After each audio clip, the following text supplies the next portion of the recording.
Ito yung nabuo natin guys na small solar setup. So meron tayo dito ACC solar charge controller.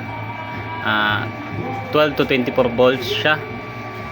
So yung indicator natin guys, yung charging siya, yung battery natin. May panel tayo sa taas na nakalagay. Yung breaker naman natin na nilagay guys ay 20 ampere DC. Puro DC to guys. Puro to 20 ampere. Tapos meron tayong 25 Ah na LiFePO battery.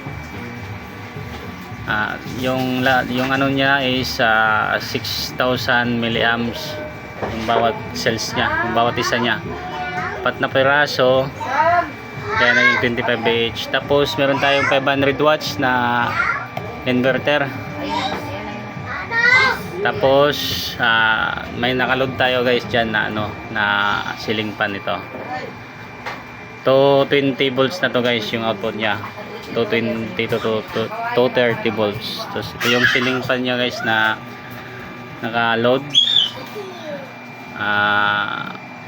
Subukan lang natin to kung mapuno siya maghapon sa 40 watts na solar panel nandun sa taas.